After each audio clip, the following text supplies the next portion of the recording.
Could Putin be using cryptocurrencies to get around Western sanctions? Is it possible for Russian banks to use crypto like Bitcoin instead of money?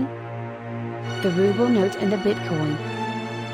Because of Western sanctions, Vladimir Putin might change his mind about Russia's planned ban on cryptocurrencies like Bitcoin. This is because of the sanctions.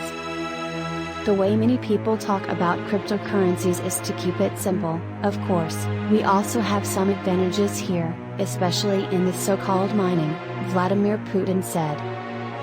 Russia was hit with severe financial sanctions this weekend, and the Russian president might be thinking about taking advantage of that fact to help his country out. Putin was speaking in January, just a few days after the country's central bank proposed a ban on all cryptocurrency trading and mining, which he said was bad for the country. It takes a lot of energy for computers to mine bitcoins, the main cryptocurrency.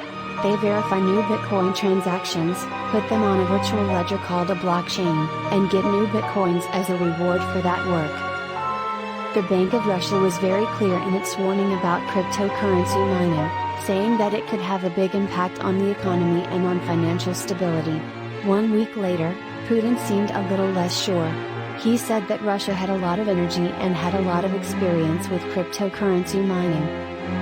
It is possible that Putin's doubts about a full crypto embargo have gotten worse after the West put a lot of pressure on Russia's financial system by adding new sanctions. The European Union, the US, the UK, and Canada have agreed to prevent the Russian central bank from using its international reserves in ways that undermine the effectiveness of our sanctions. This means that they want to keep the country's $640 billion, £478 billion, in foreign currency reserves from being used in ways that make the sanctions less effective. In addition, the same group said that unnamed Russian banks will be kicked out of SWIFT, which is used by banks to send money across borders. Russia and its banks may be paying more attention to cryptocurrencies because they could be an alternative way to exchange money outside of the United States. Cryptocurrencies could also avoid the international banking system, which is important for enforcing sanctions because it is a listening post for financial transactions around the world. Instead, they could offer an alternative way to make irreversible cross-border transactions.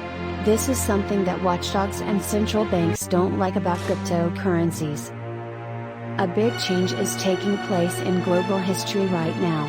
The central banks of countries no longer have direct control over the financial instruments that use to enforce global rules. Cryptocurrency is still very new, and it doesn't have the authority and infrastructure to be able to regulate big businesses like Russia, says Eric Michaud, the co-founder of Off the Chain, a blockchain security conference. Other crypto experts, on the other hand, say that the open nature of blockchains makes it hard for sanctioned groups to use cryptocurrencies to get around sanctions. However, some countries have turned to Bitcoin as a way to get away from the government. By buying Bitcoins from Bitcoin miners in Iran that use fossil fuel generated electricity, Iran effectively turns its extra energy into money.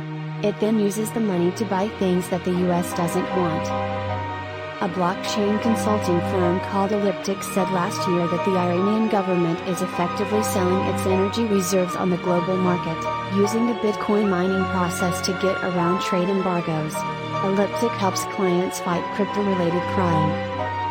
One of the people who works for Elliptic, David Carlisle, says that crypto mining is one of the best options for Russia, which is already the third largest country for Bitcoin mining, according to data from the University of Cambridge.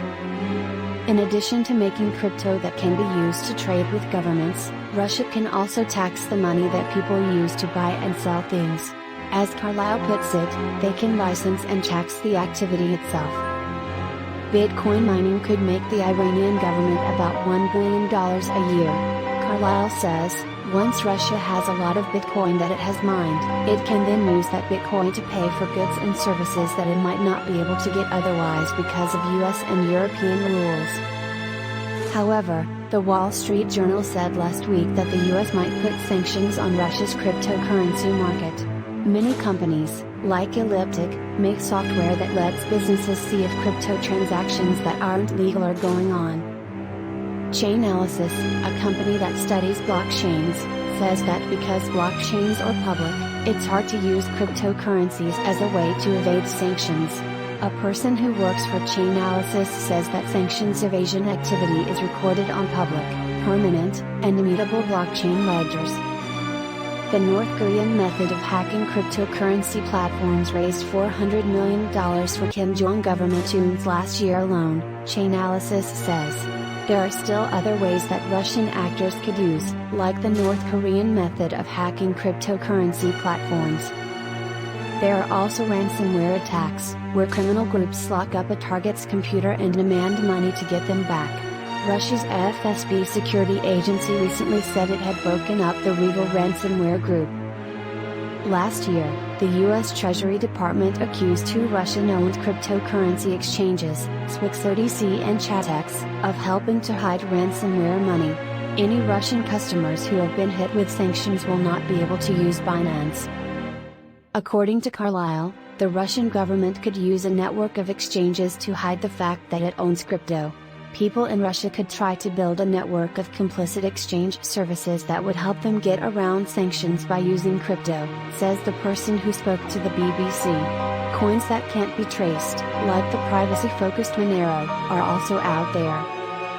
That's not all, though. Carlyle says that the sheer size of the financial restrictions in Russia means that cryptocurrencies won't be enough. Crypto alone will not be able to help Russia get around financial restrictions at the scale it needs to avoid the full effects of restrictions. Russia's total banking sector assets are almost as big as the entire crypto market. There are also other ways to use cryptocurrency. Russian banks could be kicked out of SWIFT, which could make China want to improve its own payment system, the cross-border international payments system.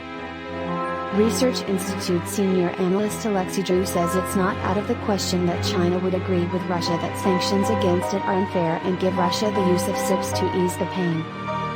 Other times, the answer might be right in front of your own face.